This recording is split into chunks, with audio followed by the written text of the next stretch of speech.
பீட்டருக்காக முதலில் கண்டன அறிக்கை வெளியிட்டிருக்கக்கூடியவர் திரு வைகோ. பீட்டர் அவர்கள் சொன்னதைப் போல இல்லாமல் நரேந்திர மோடி பொறுப்புணர்ச்சியோடு நடந்து கொள்ள தவறிவிட்டாரோ என்கிற ஒரு அச்சத்தை பீட்டர் அவர்கள் வெளிப்படுத்தினார்கள். ஆனால் மிகுந்த பொறுப்புணர்ச்சியோடு அவர் நடந்து கொண்டார் என்று ஒரு விரிவான அறிக்கையை வைகோ கொடுத்திருக்கிறார். அதிலே பெரும் கலவரம் ஏற்படுத்தக்கூடும், பேரணியை ரத்து செய்தால் மக்களிடம் பீதி ஆத்திரம் ஏற்படும், அதனால் பெரும் கலவரமும் ஏற்படக்கூடும் என்று கருதி உயிர் ஆபத்தை பொருட்படுத்தாமல் பேரணியில் பங்கேற்பது என்று மோடி முடிவு செய்திருக்கிறார்.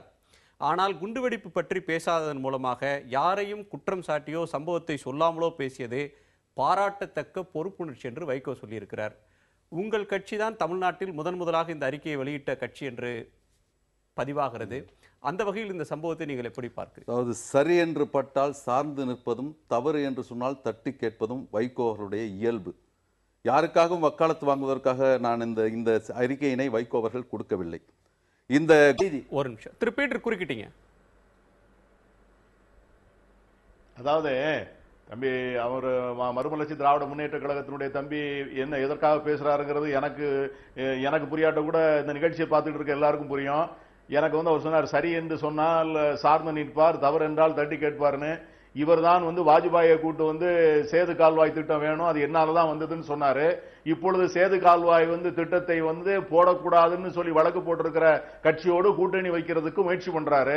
அதுக்கு அவர்தான் பதில் சொல்லணும், எது சரி எது தவறு என்று எடுத்திருக்கிற அரசியல் நிலைப்பாட்டை பொறுத்தது. சொல்லி முடிக்கட்டும். நீங்க அதெல்லாம் நீங்க சொன்னீங்கல்ல, சரி என்றால் உடனே சார்ந்து நிற்பார், தவறு என்றால் தட்டி கேட்பார். அவர் எப்படி தட்டி கேட்பார்னு தெரியும். கள்ளத்தோணியில் ஏறி போனவரை பாதுகாத்து கொண்டாடுவதற்கு ராஜீவ் காந்தி பட்ட பாடு எங்களுக்கு தான் தெரியும். அதனால நீங்க ராஜீவ்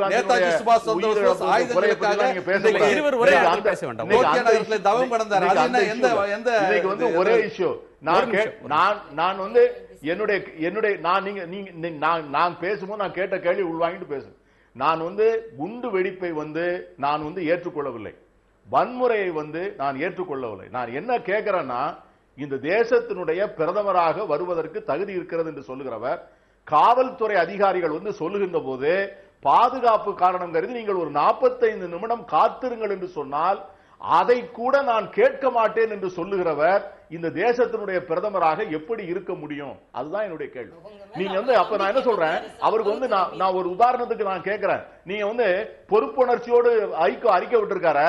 அந்த கூட்டம் 2 லட்சம் பேர் இருந்த நடுவுல ஒரு 10 குண்டு வெடித்திருந்தது என்றால் என்ன ஆகியிருக்கும், என்ன நிலைமை ஆகியிருக்கும், இந்த நாட்டில் இன்று என்ன நடந்திருக்கும்? அப்பொழுது அவர்களுக்கு ஏதோ ஒரு உள்மனம் சொல்லுகிறதா, உந்துதல் மனதுக்குள்ளே வெளிச்சம் வருகிறதா, 12:52க்கு பிறகு குண்டு வெடிக்காது அப்படின்னு அவர் நம்பித்தானே அவர் வந்திருக்கிறார். அதற்கு பிறகு ஒரு 10 நிமிடம் கூட பேசி முடித்திருக்கலாம். ஆனால் 1 மணி நேரம் பேசுகிறார். அப்போ அதுல அவருக்கு மனதுல ஒரு கிளாரிட்டி இருக்கு, ஒரு தெளிவு இருக்கு. அதைத்தான் நான் என்ன கேட்கிறேன், ஒரு முக்கியமான விஷயத்தை நீங்கள் சொல்ல வருகிறீர்கள், வார்த்தைகளை மிக கவனமாக தேர்ந்தெடுத்து பேசுகிறீர்கள். அந்தரிதாஸ் பேசி முடிச்சு. அந்தரிதாஸ் நீங்க குறுக்கிட்டீங்க. அதாவது ஒரு முக்கியமான காலகட்டத்திலே அதாவது பொறுப்புணர்ச்சியோடு இருக்கிறார் என்பதற்கு வேறு யாராவது இருந்திருந்தால் நிச்சயமாக, அதாவது ஒரு 4 நாட்களுக்கு முன்னால் வடநாட்டிலே ராகுல் காந்தி அவர்கள் பிரச்சாரம் செய்யும் பொழுது ஒன்றை சொன்னார்கள். அதாவது முஜாபிதீன் இங்கே இருக்கின்ற அந்த முஜாபிதர் அமைப்பு, அங்கே இருக்கின்ற முஜாபிதர் அமைப்புக்கும் இளைஞர், அதாவது முஸ்லீம் இளைஞர் தீவிரவாதிகளுக்கும் தொடர்பு இருக்கிறது என்று உளவு அமைப்பு என்னிடத்தில் சொன்னது என்று. உளவு அமைப்பு யாருக்கு கட்டுப்பட்டது? உள்துறைக்கு கட்டுப்பட்டது. ஆனால் உள்துறைக்கு கட்டுப்பட்டது உள்துறை அமைச்சர் சொல்லாமல், பிரதம மந்திரி சொல்லாமல் என்னிடத்திலே உளவுத்துறை சொன்னது என்று சொன்னால் இந்த நாட்டினுடைய நிர்வாகம் எந்த லட்சணத்தில் இருக்கிறது என்பதை மாத்திரம் அவர் தயவு செய்து புரிந்து கொள்ள வேண்டும்.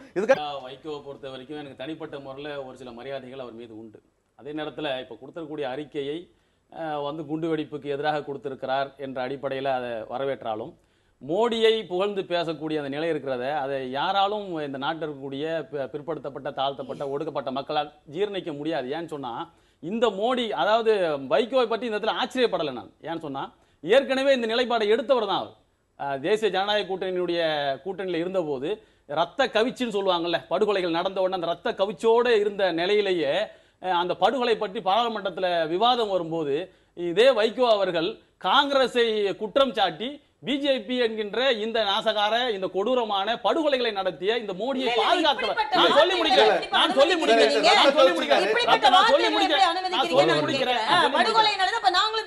சீக்கிய படுகொலை குத்திக் கொண்டு அதாவது ஜனநாயகத்தை குத்திக் கொண்டு எமர்ஜென்சில ஜனநாயகத்தை விட்டேன்னு சொல்லலாமா?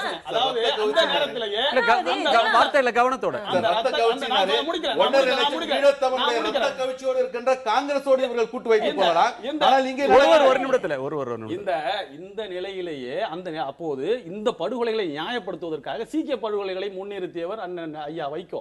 இப்ப நாம என்ன கேட்கிறோம்னு சொன்னா, படுகொலைகள் பயங்கரவாதம் என்பது என்ன? குண்டு வெடிப்பு, நான் ஒரு நிமிஷம் முடிச்சிடறேன். குண்டு வெடிப்பு மட்டும் தானா அல்லது ஒரு சில பேரை படுகொலை செய்வது மட்டும் தானா? படுகொலைகள் என்பது யார் நடந்தாலும் படுகொலைகள் தான். குஜராத்தில் நடந்த படுகொலைகளையும் இவர் அந்த அளவுக்கு வன்மையாக கண்டித்திருக்க வேண்டும் என்றுதான் என்னுடைய கருத்தை தவிர, இவர் இந்த குண்டு வெடிப்பை கண்டித்ததையோ மோடியை பற்றி பேசுவதை பற்றி நான் பெருசாக தொடர்ந்து பேசலாம். நாம் அதாவது மதிமுகவை பொறுத்த வரைக்கும் தெளிவான ஒரு நிலைக்கு போயிட்டாங்கன்றத சகோதரருடைய கருத்துல இருந்து நம்ம தெரிய வருது. என்ன தெளிவான நிலை? அதாவது தெளிவான நிலைன்னு சொன்னா, பிஜேபியோட முழு கூட்டணி அமைப்பதற்கான முழு ஏற்பாட்டோட நான் முடிச்சிடறேன். அதுக்கப்புறம் அதை அந்த அளவுக்கு ஒரு நிலையை எடுத்துட்டாங்கன்றது தான் தெரிய வருது. நாம் சொல்ல வருது என்னன்னு சொன்னா, ஐயா வைகோ அவர்களுக்கு RSS பற்றி நாங்கள் சொல்லி வரலாற்றை சொல்லி தெரிய வேண்டிய அவசியம் இல்லை. அந்த RSS என்கின்ற அந்த அமைப்பு முன்னிறுத்தப்பட்ட ஒரு வேட்பாளர் தான் இந்த மோடி என்று தெரிந்த பிறகும் அவரை பற்றி புகழாரம் சூட்டுவது, காங்கிரஸை இன்றைக்கு தமிழர்களுடைய துரோகிகளாக ஈழத்தமிழர்களை 1.5 லட்சம் பேர் கொள்வதற்கு காரணமாக சொல்லக்கூடிய இந்த ஐயா அவர்கள் இன்றைக்கு அந்த ஈழத்தமிழர் பிரச்சனையில் பிஜேபியினுடைய நிலைப்பாட்டை பார்த்தோம்னு சொன்னா ஒத்த கருத்தோடு தான் அதில் இருக்கிறார்கள். அதுல எந்த மாற்று கருத்துமே இல்லை.